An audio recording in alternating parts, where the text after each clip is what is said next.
ولایت هلمند که از جمله ولایات آشوب زده کشور می باشد، اخیراً به دلیل خوب شدن وضعیت امنیتی زمینه‌های کاری کوتاه مدت برای مردم تا حد زیادی مساعد شده.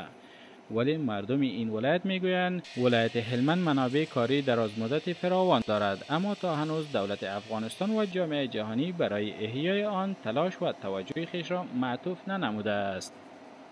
چند دهه قبل در ولایت هلمند برای کاریابی فابریکه های حجاری و نجاری و فابریکه پنبه اعمار گردیده بود، اما این دو فابریکه فعلا در حال نیمه جان فعالیت می نمایند. مردم ولایت هلمند دولت را متهم به بیغوری در مورد فابریکه های یاد شده می نمایند.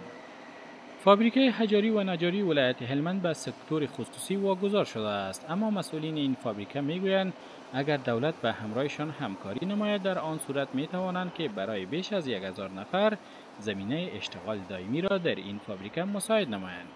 در این فابریکه از سنگ رخام ظروف زینتی چون گلدان، کاسه، جک آبخوری، گلاس، میوه‌دانی و سنگ‌های تعمیراتی ساخته و تولید می شود که تعداد زیادی از مردم علاقمند تولیدات آن می باشند و از طریق 2 مغازه در ولایت کندهار و کابل به بازار عرضه می گردد. کارگران فابریکه حجاری و نجاری ولایت هلمند از دولت و جامعه جهانی می خواهند که برای افغانها زمینه کاری درازمدت را مساعد نماید که در افغانستان ثبات تضمین گردد و افغانها از زندگی نامطمئن خلاص شوند. کارگران فابریکه حجاری و نجاری به تعقیب یکدیگر چنین ابراز نظر می نمایند. تقاضای من از دولت افغانستان و جامعه بین المللی این است که به افغانستان خدمت نمایند و به مردم افغانستان همچون پروژه هایی را بیاورند که اشتغالزا باشد تا برای جوانان زمینه کار مساعد شود. توقع ما این است که دولت مؤسسات تولیدی را حمایت نماید، مشکل ماشینری را حل و کارگران را استخدام نمایند. خوب است که از کوچه‌گردی و ایلاگردی خلاص شدم. در اینجا مصروف کار می باشم، خرچ فامیل را کمایی می نمایم.